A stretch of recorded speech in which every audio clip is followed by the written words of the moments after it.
Hello everyone, आज हम लोग पढ़ने वाले हैं electric field due to electric dipole at its equatorial point. ये बहुत ही इम्पॉर्टेंट टॉपिक है सीबीएसई पॉइंट ऑफ व्यू से। ये आपके बोर्ड एग्ज़ाम के लिए बहुत ही इम्पॉर्टेंट टॉपिक है, क्योंकि ये 5 नंबर में पूछा जाने वाला सबसे ज़्यादा बार पूछा गया सवाल है, समझिए तो एक तरह से। तो चलिए ये क्या होता है इसके विषय में हम लोग एक बार देख लेते हैं। यहाँ पे अगर हम ध्यान से देखें तो यहाँ पे क्या लिखा हुआ है, बोला गया है electric field due to electric dipole at its equatorial point. Equatorial point होता क्या है? ये वर्ड जो आया है आपके सामने इक्वेटोरियल, इसके बारे में अगर हम बात करें तो ये कहीं ना कहीं आया होगा इक्वेटर से, ठीक ना। इक्वेटर का नाम आप सुने हैं, और जब भी इक्वेटर के बारे में बात करते हैं तो कहीं ना कहीं अर्थ से रिलेटेड बात होगा। तो चलिए मान लेते हैं कि ये हमारा एक अर्थ है, हालांकि दिख नहीं रहा है लेकिन ये अर्थ के जैसा है, और ये हमारा इक्वेटर है, कह सकते हैं ये इक्वेटर है हमारा, और ये हमारा पोल्स है। ये हमारा नॉर्थ पोल हो जाएगा, ये हमारा साउथ पोल हो जाएगा, कह सकते हैं। इसको हम कलर बदल के भी लिख सकते हैं, this will be our north pole, और ये हमारा साउथ पोल हो जाएगा। ये बात आपको समझ में आ रहा है। अगर पोल को एक सीधा लाइन से ज्वाइन किया जाए, कुछ इस प्रकार से सीधा लाइन से अगर हम ज्वाइन करें इस तरह से, जैसे कि आपको दिख रहा है, तो ये हमारा एक दो पोल है। तो दो पोल को एक साथ हम डाइपोल भी कह सकते हैं। जनरली ये मैग्नेटिक पोल्स है। यहाँ पे हम लोग मैग्नेटिक पोल्स के बारे में बात नहीं करेंगे, हम लोग इलेक्ट्रिक पोल्स के बारे में बात करते हैं, जो कि इलेक्ट्रिक डाइपोल्स होता है। लेकिन है तो पोल्स ही ना, उससे रिलेट हम लोग कर लेंगे। इस दोनों पोल के रेस्पेक्ट में ये जो हमारा पॉइंट है, ये पॉइंट को हम लोग क्या कह सकते हैं बोलिए तो? क्या हम इसको इक्वेटोरियल पॉइंट नहीं कह सकते? इस स्फेरिकल, ये हमारा उठा हुआ पार्ट है, ये जो लाइन स्ट्रेट पास हुआ है ये अंदर से ही, अर्थ के अंदर से ही पास हुआ है, और ये पार्ट हमारा उठा हुआ है जो कि इक्वेटर है। इस इक्वेटोरियल लाइन पे कोई भी अगर हम लाइन ड्रॉ करना चाहें तो कुछ इस तरह से ड्रॉ करेंगे, वो ड्रॉ कुछ इस तरह से करेंगे, ये हो जाएगा और ये हो जाएगा, और ये जो बनेगा ये कुछ ना कुछ ट्रायंगुलर शेप बनेगा हमारा। क्या हम कह सकते हैं कि कुछ ना कुछ हमारा ट्रायंगुलर शेप इस तरह से ही बनने वाला है?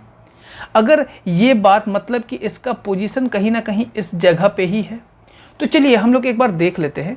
अगर इन सब के बारे में हम बात कर लिए हों तो थोड़ा सा आगे बात करेंगे हमारे नेक्स्ट पार्ट के बारे में। जैसे कि ये आपको दिख रहा है, यहाँ पे हमारा दो पोल्स है, और यहाँ पे अभी अभी हम लोग बात कर लिए हैं कि ये अगर दो पोल है तो ये हमारा इक्वेटोरियल पॉइंट होगा। इन दोनों के बीच का जो ये पॉइंट होगा ये हमारा इक्वेटोरियल पॉइंट कहलाएगा। This point will be equatorial point. और इसी तरह से कोई भी पॉइंट को यहाँ पे कंसिडर करेंगे तो ये इक्वेटोरियल पॉइंट ही कहलाएगा, कोई दूसरा पॉइंट नहीं कहलाएगा, ठीक है ना। अगर ये पार्ट आपको अच्छे से समझ में आ गया है तो चलिए यहाँ पे हम लोग बात करेंगे। ये हमारा एक चार्ज है, ये हमारा दूसरा चार्ज है, डाइपोल है। तो ये हम इसको -q लिखते हैं और इसको हम लोग +q लिखते हैं, कोई दिक्कत नहीं। -q और +q मिलके एक हमारा डाइपोल बना रहा है कुछ इस तरह से। इसको हम एक स्ट्रेट लाइन से इस तरह से ड्रॉ कर देंगे। ये हमारा -q और ये हमारा +q। और इक्वेटोरियल पॉइंट के बारे में बात करेंगे तो कुछ ना कुछ इक्वेटोरियल पॉइंट एकदम परपेंडिकुलरली इस जगह पे होगा ये पॉइंट। तो अगर इसको हम ड्रॉ करना चाहें तो ये हमारा कुछ इस तरह से ड्रॉ होगा, और ये कुछ पार्ट हमारा इस तरह से ड्रॉ होगा। ये पॉइंट को क्या हम बेसिकली इक्वेटोरियल पॉइंट नहीं कह सकते हैं, और इसको हम P से डिनोट करेंगे। ये हमारा P पॉइंट हो जाएगा, ये हमारा A हो गया, ये हमारा B हो गया, और डाइपोल के जो सेंटर का बात करेंगे, ये सेंटर को हम लोग O कह सकते हैं। डाइपोल के सेंटर से ये जो P का जो दूरी होता था, हम पिछले वीडियो में देख चुके हैं कि वो हमारा होता था यहाँ से लेकर के यहाँ तक का, एक्सक्यूज मी, यहाँ से लेकर के यहाँ तक का जो डिस्टेंस होता था हमारा, क्या होता था, ये डिस्टेंस हमारा r होता था। इसके विषय में भी हम लोग ऑलरेडी बात कर ही चुके हैं। ये डिस्टेंस हमारा r होता था, और साथ ही साथ ये O से लेकर के A तक का डिस्टेंस हमारा A हो जाएगा, ठीक ना, और यहाँ से लेकर के यहाँ तक का डिस्टेंस भी हमारा A हो जाएगा। ये बात समझ में आ रहा है। अब अगर हम थोड़ा आगे बढ़ें और चीज़ों को समझने की कोशिश करें, यहाँ पे अगर हम एक यूनिट पॉजिटिव चार्ज को कंसिडर करते हैं, ठीक है ना, उस केस में क्या होगा वो सारा चीज़ हम लोग एक बार अच्छे से देखेंगे, ठीक है ना। अगर हम इसके विषय में बात करते हैं, इसको हम एक यहाँ पे अगर हम बात करते हैं, ये पॉजिटिव है, ये पॉजिटिव है, पॉजिटिव पॉजिटिव को क्या करता है ये एक बार बताइए। पॉजिटिव पॉजिटिव को हमेशा रिपेल करेगा ना। तो ये जो चार्ज है, ये जो पॉजिटिव चार्ज है, ये पॉजिटिव चार्ज इस यूनिट पॉजिटिव चार्ज को इधर ढकेलने का कोशिश करेगा इस डायरेक्शन में। तो इस डायरेक्शन में हम इसका डायरेक्शन इधर दे दिए, इसका इलेक्ट्रिक फील्ड का डायरेक्शन, बी का जो इलेक्ट्रिक फील्ड का डायरेक्शन होगा वो कहीं ना कहीं इस डायरेक्शन में होगा, आउटसाइड की ओर होगा। और यहाँ पे ए के कारण जो इलेक्ट्रिक फील्ड होगा वो कुछ ना कुछ अंदर की तरफ आएगा, कुछ इस तरह से। बोलो हाँ या ना। और इसका नाम अगर हम E1 देते हैं, नीचे वाला का नाम E1 देते हैं, तो ऊपर वाला का नाम E2 हो जाएगा, कह सकते हैं ना। बोलो हाँ या ना। तो ये पार्ट अगर हम इसको थोड़ा सा जूम करेंगे और चीज़ों को समझेंगे, ये अगर हम थोड़ा सा जूम करें और यहाँ पे एक पार्ट और जूम करेंगे, दिख रहा है ये पार्ट आपको क्लियरली अच्छे से समझ में आ रहा है कि हम क्या कहना चाह रहे हैं। ये जो पार्ट आपको दिख रहा है, यहाँ पे चीज़ों को अच्छे से समझने का हम कोशिश करेंगे, ठीक ना। और ये पार्ट क्या होगा वो भी हम लोग बात करेंगे, ठीक है। जब हम यहाँ पे बात करते हैं, यहाँ पे ध्यान दीजिएगा, ये E1 हो गया और ये E2 हो गया। जब हम E1 के बारे में बात करेंगे तो E1 हमारा क्या हो जाएगा, E1 का वैल्यू हमारा क्या हो जाएगा वो हम लोग समझेंगे बेसिकली। अभी E1 का वैल्यू क्या होगा, उससे पहले क्या AP का डिस्टेंस के बारे में हम लोग को पता है? हम लोग को फिलहाल नहीं पता है। इसको हम यहाँ पे लिख लेंगे, ये हो जाएगा √A² प्लस R²। क्यों? क्योंकि AP और O ये हमारा एक राइट एंगल ट्रायंगल है, दिख रहा है आपको। और राइट एंगल ट्रायंगल में अगर हम लोग पाइथागोरस थ्योरम लगाते हैं तो अकॉर्डिंग टू पाइथागोरस थ्योरम हमारे पास, अगर हम यहाँ पे बात करें A के बारे में, किसके बारे में बात करें, AP के बारे में, तो इन ट्रायंगल APO इसके बारे में बात करेंगे तो AP will be equal to √A² plus R²। किससे हो जाएगा? बाई पाइथागोरस थ्योरम हो जाएगा ना। बाई पाइथागोरस थ्योरम हम इसको लिख सकते हैं, इस पार्ट को। ये बात आपको उम्मीद करते हैं अच्छे से समझ में आ रहा होगा।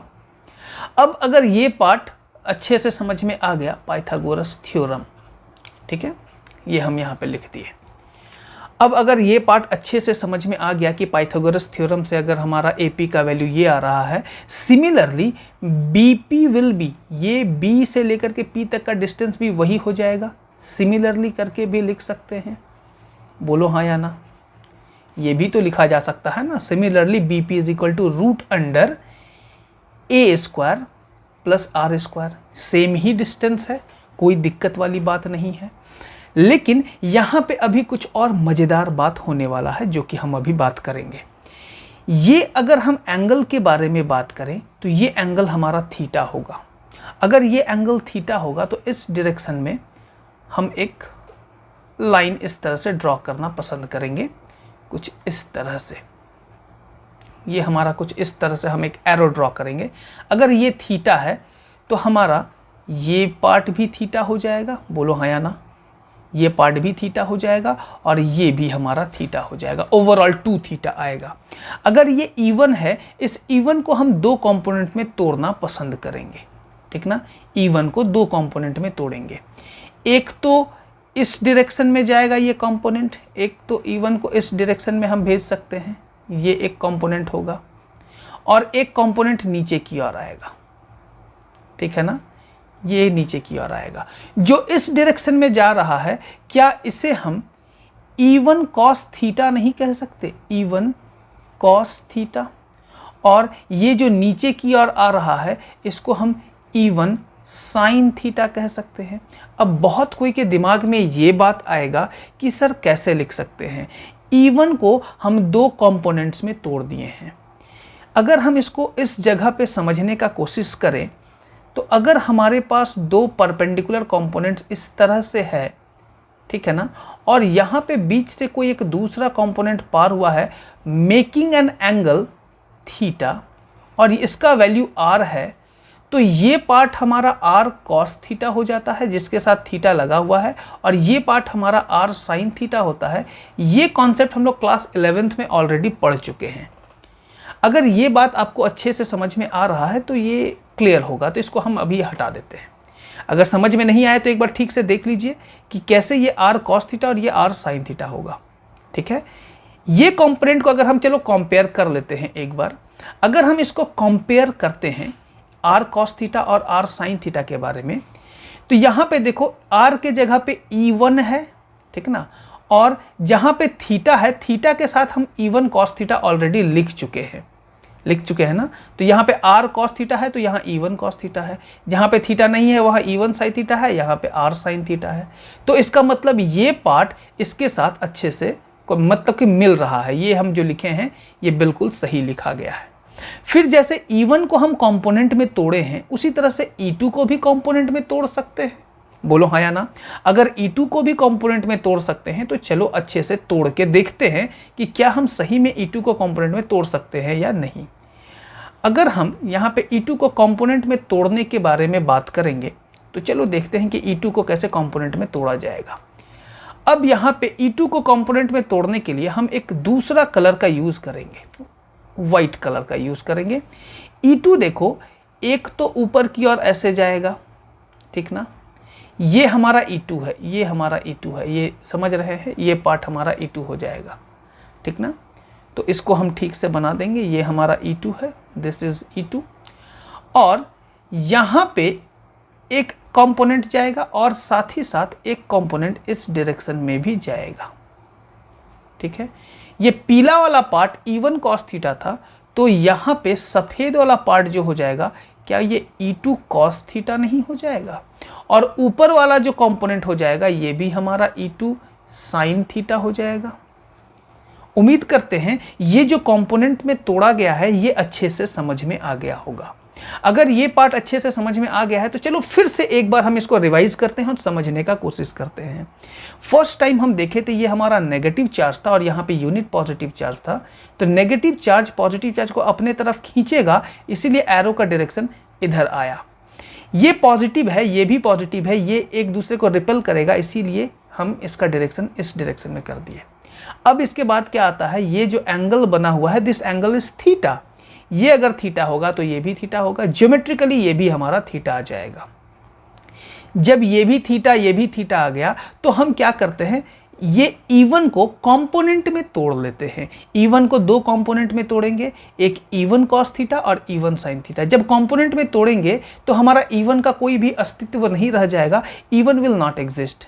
अब यहाँ पे दिख रहा है लेकिन ये है नहीं, क्योंकि हम इसको ऑलरेडी दो पार्ट में तोड़ चुके हैं। और ये जो येलो लाइन है, ये सॉरी येलो नहीं, माफ़ कीजिएगा, ये आपका जो ब्लू लाइन है ये आपको वही चीज़ बता रहा है। दिख रहा है ना, ये पार्ट क्लियरली आपको यहाँ पे दिख रहा होगा।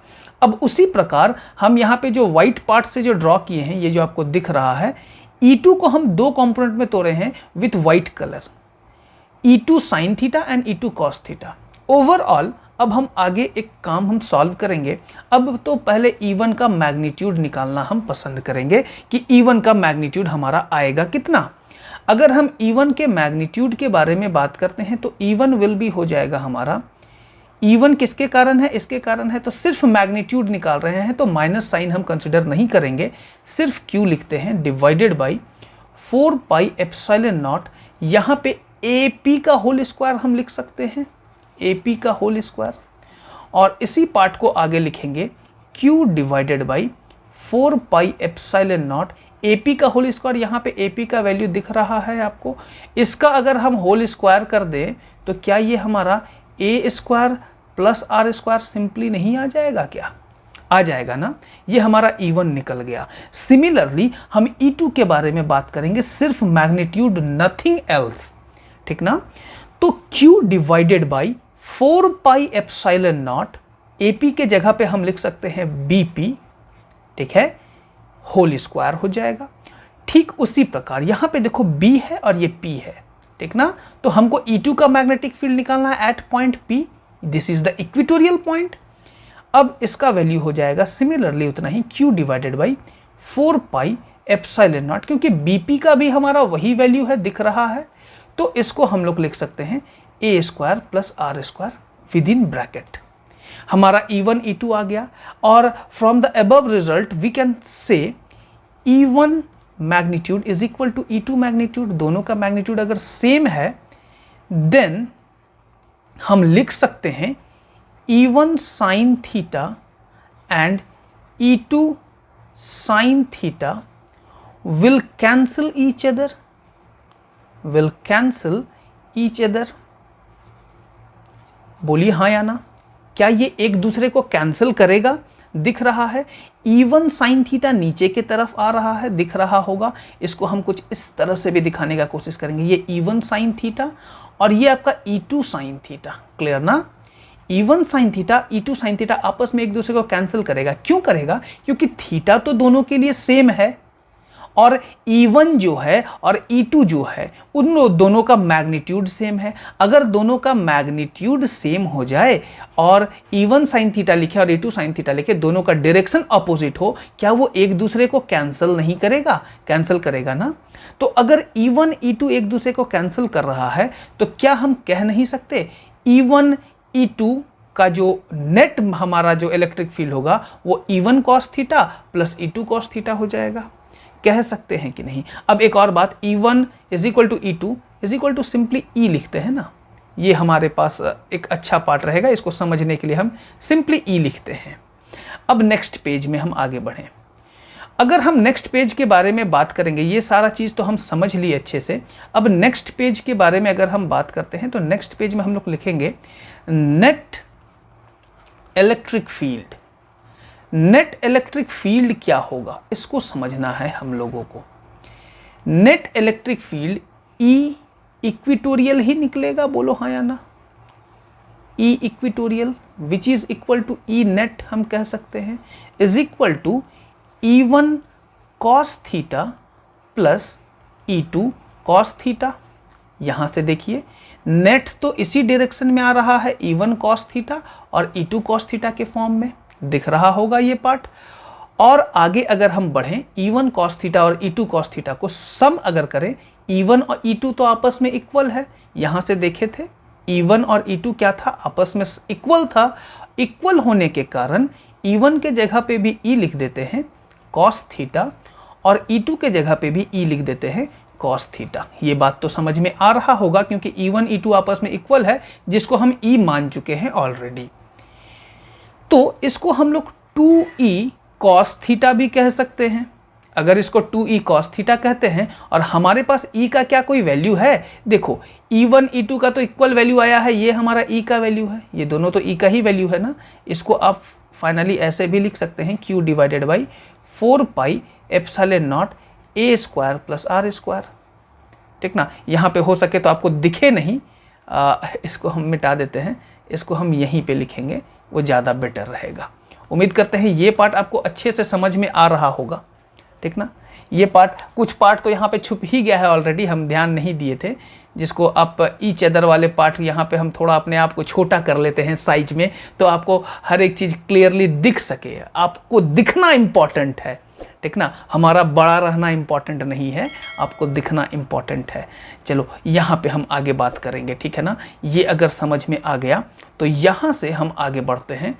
तो यहाँ पे 2E cos थीटा हो जाएगा, तो 2E का वैल्यू हम लिख सकते हैं, जैसे कि यहाँ पे हम स्पेस बना दिए हैं तो इसको हम लिख सकते हैं Q डिवाइडेड बाई, ये पार्ट हो जाएगा 4 pi epsilon not A square plus R square.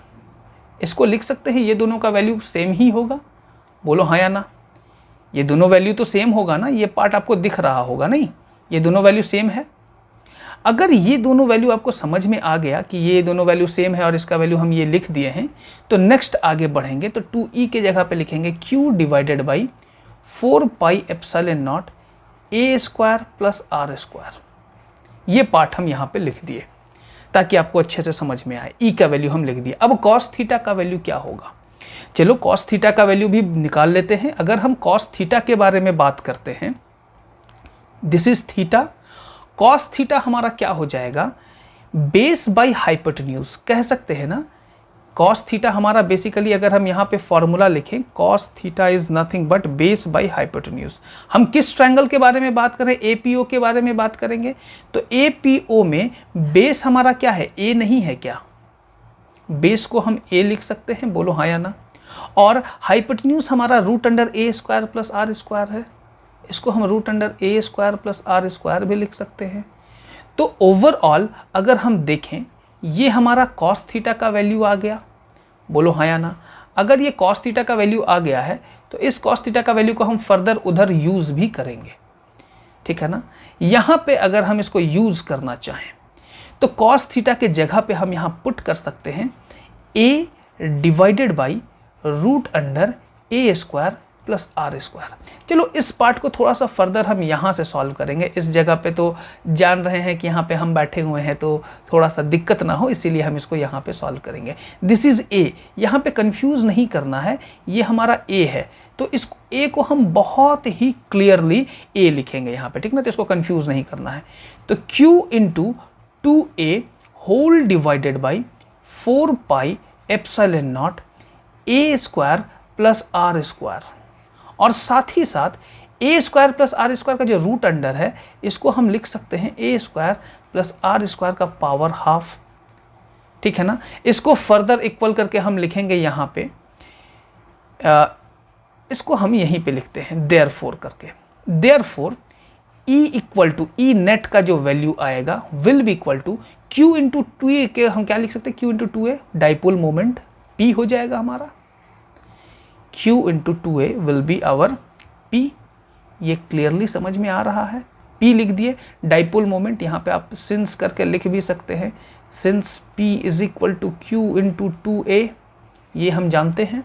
और p का वैल्यू हम इसीलिए यहाँ पे लिख दिए, q इंटू 2a को p लिख दिए हैं।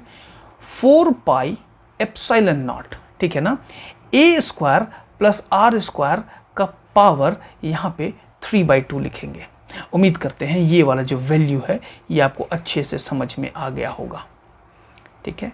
इसको हम ब्रैकेट में लिखना पसंद करेंगे और इसको हम ब्रैकेट में रख दिए।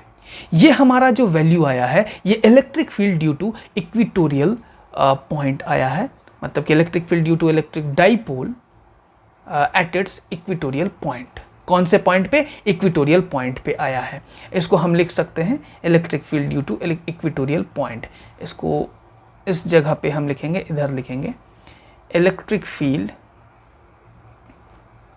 फील्ड का एक्सप्रेशन आया है ये ड्यू टू इलेक्ट्रिक डाइपोल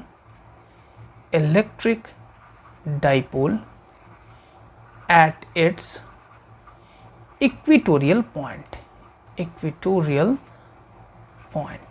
अब इक्वेटोरियल पॉइंट होता क्या है वो भी उम्मीद करते हैं आपको अच्छे से समझ में आ गया होगा कि किस तरह से इसको हम इक्वेटोरियल पॉइंट कहे थे, ठीक है ना।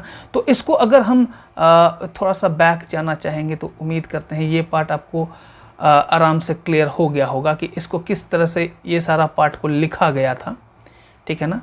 ये सब को हम समझाएं और इसी चीज़ को हम जूम करके भी आपको दिखा दिए कि किस तरह से ये हमारा होगा। ये हमारा नोट्स के फॉर्म में है, इसको आप लिख भी सकते हैं, ये आपके लिए बहुत बहुत ज़्यादा बेनिफिशियल होगा।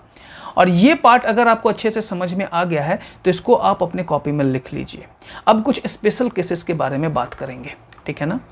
अब स्पेशल केस के बारे में जब भी हम बात करते हैं, स्पेशल केस में हमारा एक केस आएगा if a is very very less than r। इसका मतलब कि a का वैल्यू बहुत ज़्यादा छोटा है r से। इसका मतलब क्या हो जाएगा? a छोटा हो जाएगा, मतलब कि r बहुत बड़ा हो जाएगा। अगर r बहुत बड़ा हो गया तो डाइपोल क्या बहुत छोटा नहीं हो जाएगा? और डाइपोल छोटा हो जाएगा इसका मतलब क्या हम शॉर्ट डाइपोल के बारे में बात कर रहे हैं? बोलो हाँ या ना, बात कर रहे हैं ना। तो चलो हम लोग शॉर्ट डाइपोल इसके ब्रैकेट में लिखते हैं, this is our short dipole. इसको हम शॉर्ट डाइपोल कहते भी हैं बेसिकली, ठीक ना। तो अगर a is very very less than r then neglect a। क्या करेंगे हम लोग? नेग्लेक्टिंग a को हम नेग्लेक्ट कर देते हैं। अगर a को नेग्लेक्ट करेंगे तो हमारा e का एक्सप्रेशन क्या आएगा? e net will be equal to p divided by 4 pi epsilon naught A को हम नेग्लेक्ट किए तो आर स्क्वायर बचेगा, उसका पावर 3/2। अब ए को नेग्लेक्ट करने का मतलब यहाँ से ए हट जाएगा, ये पार्ट देख रहे हैं, ये ए 0 हो जाएगा तो सिर्फ तो आर स्क्वायर बचेगा ना, और आर स्क्वायर का पावर क्या बचेगा 3/2, आर स्क्वायर का पावर 3/2। देखिए कुछ ना कुछ उसी प्रकार से लिखे हैं, ये 2 और ये 2 गया चांद पे, देयरफॉर हमारा जो ई नेट आएगा किसके लिए आ रहा है, ये शॉर्ट डाइपोल इलेक्ट्रिक, यहाँ पे हम पूरा सेंटेंस लिख देंगे, आपको टेंशन नहीं लेना है, 4πε0 r का पावर 3। अब यहाँ पे हम इसको कुछ इस तरह से घेर के लिखेंगे, इसका मीनिंग क्या है ये हम अभी लिख देंगे यहाँ पे, इसको ध्यान दीजिएगा। ये हमारा कुछ इस तरह से हो जाएगा, electric field due to electric dipole at its equatorial point, due to short dipole लिखना ज़्यादा बेटर रहेगा। यहाँ पे हम इसको सुधार करके इलेक्ट्रिक डाइपोल नहीं रख के इसको शॉर्ट डाइपोल लिख देंगे ना तो बहुत मज़ा लगेगा।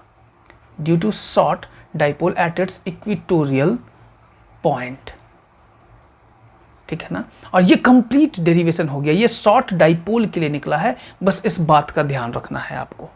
उम्मीद करते हैं ये पार्ट आपको अच्छे से समझ में आ गया होगा। अगर ये पार्ट अच्छे से समझ में आ गया है तो इसका कंप्लीट नोट्स आप अपने कॉपी में बना लीजिए, ठीक है। तो चलो तब तक के लिए thank you everyone, thank you.